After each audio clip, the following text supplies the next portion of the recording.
qualified teachers and staff that are more than welcoming to share their expertise with students. I know teachers who spend much time with students outside of their instructional time by their own choice. That's the kind of people that we have working here. It's not always about evaluating whether our spending is effective. We need to hire good people and let them do what they're good at. Thank you. Kelly? I don't think there's a one-size-fits-all here. We have over 1,000 kids in this district, and what we spend on one might be perfect for them, and if we spend that same amount on someone else, it's not going to work. So I think if you take each student and you see where they were when they came to us and what they leave us with, and you find growth, you find new skills, you find that they're ready for whatever they're going to do next, then we've been effective. I think that if you look and you find that we are buying things and ordering new stuff, and at the end of the year it's getting tossed aside, no, we're not spending effectively. But I think it's a balance. I don't think it's a simple answer, and I don't think it's going to be the same for every student or across the district at one level versus the other. Are we giving our kids what they need to be competitive in whatever they're going to next? And are we giving our kids and our community and our faculty and staff whatever they need so that we are competitive with what else is available to them around us? Thank you, Kelly. And Patrick? Yeah, I think if we're supporting teachers focused on classroom, otherwise support services for students, there's different measurements of success, and there's different paths for each student at the school, and the school sets goals, and the budget responds to those goals. I think if we are really focused on teacher support, that's the best way to have the best outcomes for students at school. Thank you. All right, I would like to ask you one more regular question, and then we'll go to closing statements. So just for your knowledge and for the sake of the audience, we'll do another round of questions, about 10 minutes, and then you'll have your closing statements after that. Okay, and I'll talk to you about that. So this will be our last general question, and I'll be starting with James. How should the Board of Education approach state or government requirements and mandates while still addressing the priorities and concerns of local families? That's a good question. So ultimately, each member of the board takes an oath to the Constitution, U.S. and the state. So we are obligated to work within that. At the same time, we're obligated to follow that through the purview of our conscience, right? So if some of these mandates that are handed down seem outside of that responsibility to the Constitution and our conscience, then I believe that we do need to stand for that. And the key piece to that is to state it clearly, and hold to those convictions. Now, with mandates, like was brought up in the presentation before, a question was asked, well, what if we don't follow through? What if we don't follow the mandate? What if we don't buy electric buses as being mandated by the state? There may be a repercussion, but we don't know exactly what that repercussion is. One of the things that I think makes a lot of sense, or one of my concerns in the past, watching different districts make decisions, is that often the decision will be made because there is pressure, or because someone said, or because there was a speech. So I think it's very important that we look at the specific verbiage that we see in these mandates before jumping the gun or moving too quick. Just because someone insists on something or recommends something or really wants something or there's pressuring to do something doesn't mean that we need to move in that direction right away. So So first off is to really understand what these mandates are and be willing to go to our governor and possibly the people to ask them for a vote that we think is in the best interest of the students, even if it may differ from what the mandates are. The people can speak, and I hope they do. Thank you. Thank you. Karen? When I first joined the board, I was asked to take an oath. Part of that oath is to uphold the laws of our country and of our state. And I take that very seriously. I would not recommend in any way, shape, or form that we refuse to abide by a mandate. But that doesn't prevent us from contacting our elected representatives in Albany or in Washington to change things. Lobbying is a huge way to reach people who we elect, to express what's going on in Greenville, what we're faced with regarding these mandates, and what we need to see changed. We really can't get around something that is mandated by our governor, but we can change what you mandate by political pressure through our own individual families, and even a statement from the board would be appropriate in some circumstances. So lobbying to me is the best way to approach mandates. Thank you. Kelly? Karen, if you have a chance, I welcome that. You can come with me next year. I have spent 2 years doing just that at the state capitol and in personal communication. The EV bus one is the easiest one to talk about. It was asked earlier about what happens if we don't do that. Well, we've asked that question, and we've been told by representatives from state ed and from NYSERDA, you'll lose your transportation aid. Not our problem.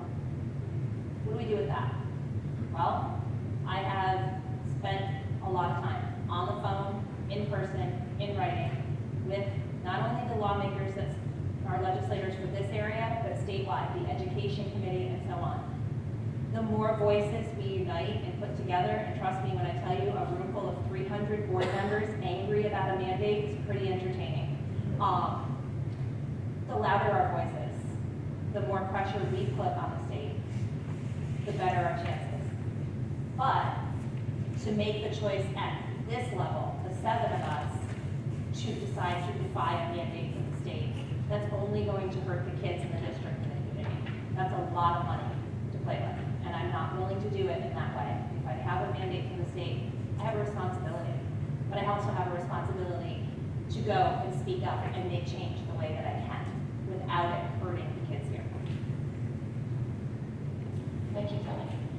Patrick? Yeah, I agree. If I was elected to the board, I'd be following the mandate and strongly believe in state level advocacy.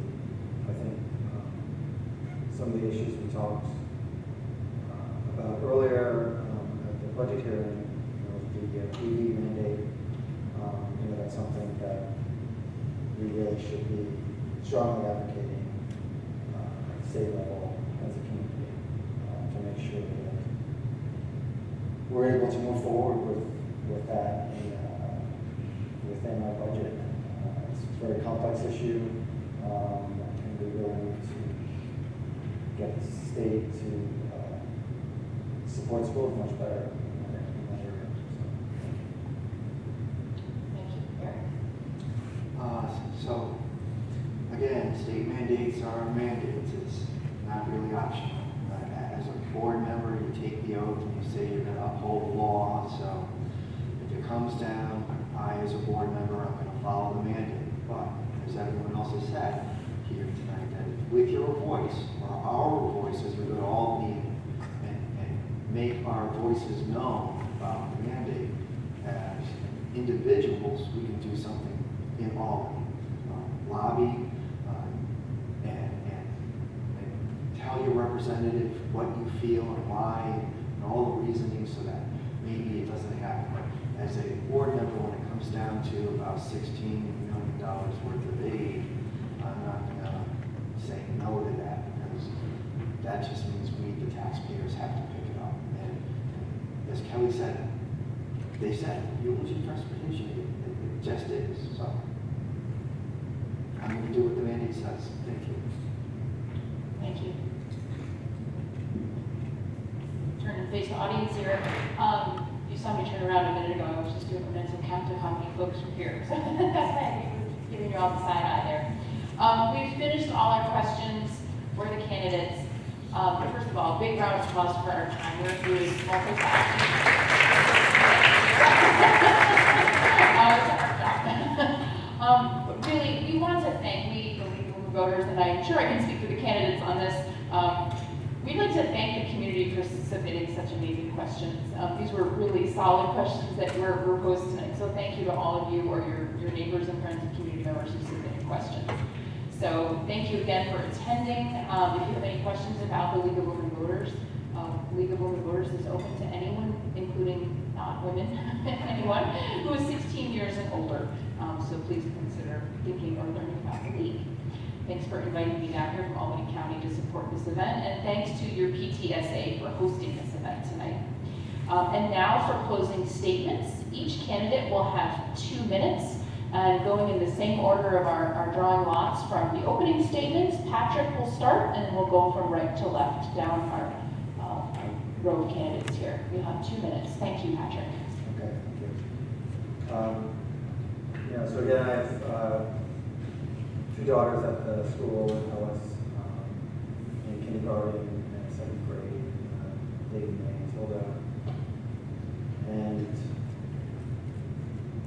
we've just had exceptional experience with teachers here. And, I just wanted to get involved with the PTA, and then eventually the PTSA.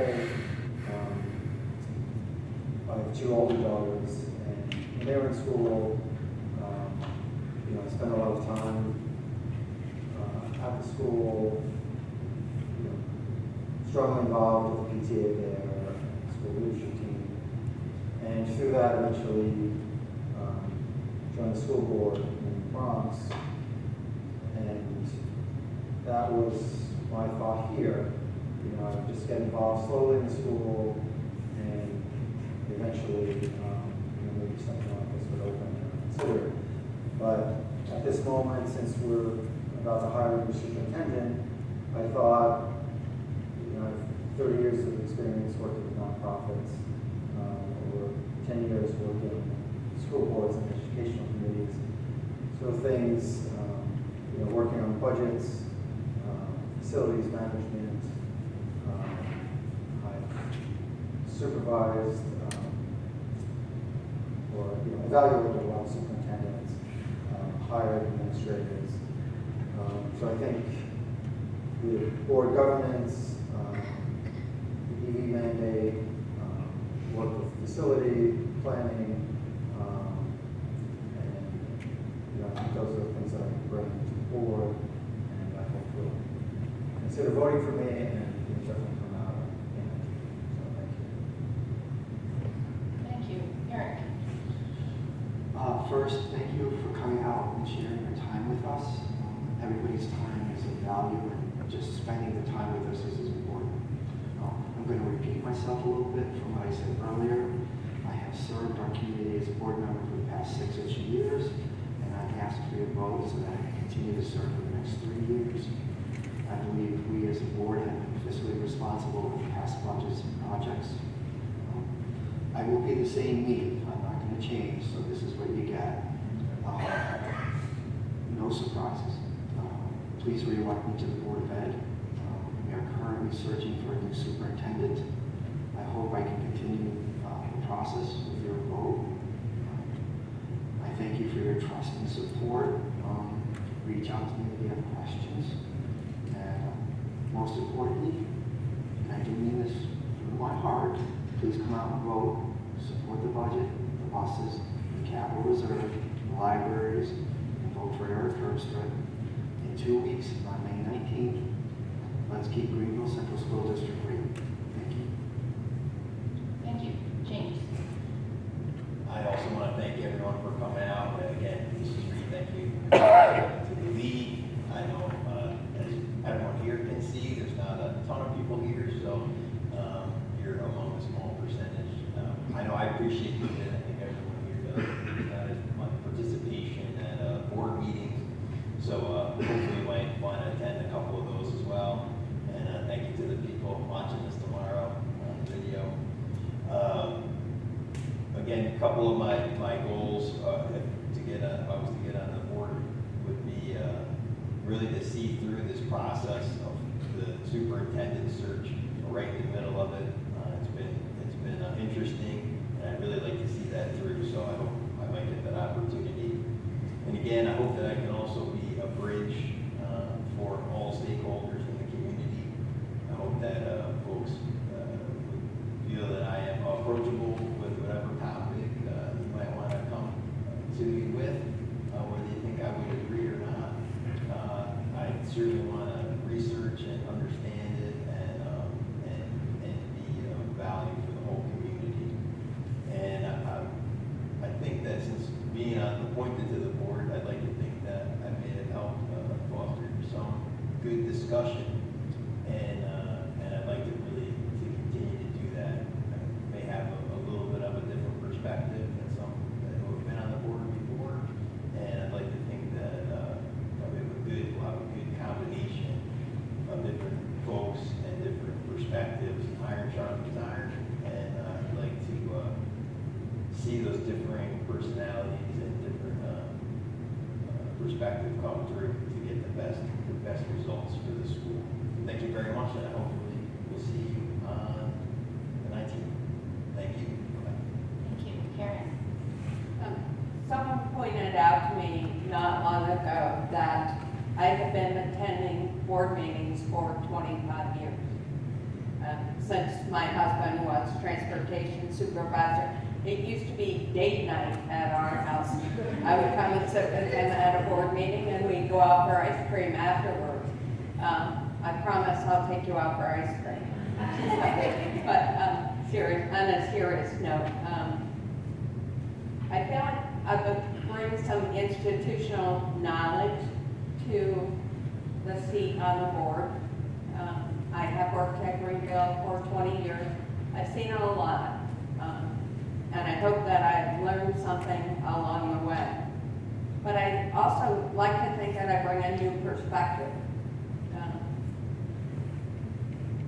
I'm not the kind of person that says, well, that's the way we've always done it. Well, let's look at why we've done it and evaluate whether it's the right thing to do. I'm ready to listen to taxpayers and to teachers and staff and parents, ready to help guide people through situations, point them in the right direction. I'm a strong believer in the chain of command, that there's a right way to approach difficulties. The board is not one size fits all for every problem. We can't fix it all, but we certainly can point you in the right direction. I'm proud of the work that we've started in choosing a new superintendent. I would really like to be around to finish out that process.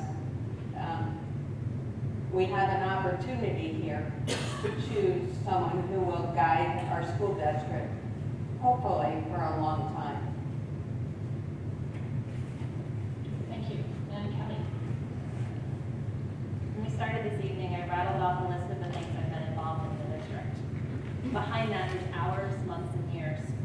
And actually, I think by the time my kids graduate, I will also have that 25-year mark, so that's pretty good.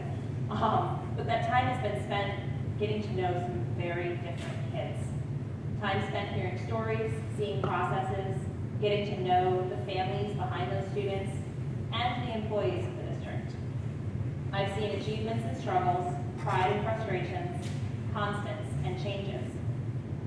We have an amazing district with a lot to be proud of, but we're facing a lot of big changes coming up. Internally, we've got a search for a new superintendent. And on a larger scale, we've got new graduation requirements coming, state mandates of all kinds, including those EV buses, and some fiscal questions to answer. I'd like to be a part of the team that's tackling those changes. My history and experience brings a unique perspective to the table. I'm not afraid to ask hard questions, and I'm not afraid to change my mind if someone can show me that something else is better. I would love the chance to continue to be a voice for the kids in the community. I discovered I actually kind of like going up to Albany and talking to people and telling them a lot about us and why what they're doing is important. So thank you all for attending tonight. I'm happy to answer any other questions you have. And like everyone else said, May 19th is 2 weeks from today, so you guys all need to get out and vote and bring everybody else with you. Thank you for being here. Thank you all. This concludes the planning. Back at the line to answer any questions and just close to the audience. Thank you so much.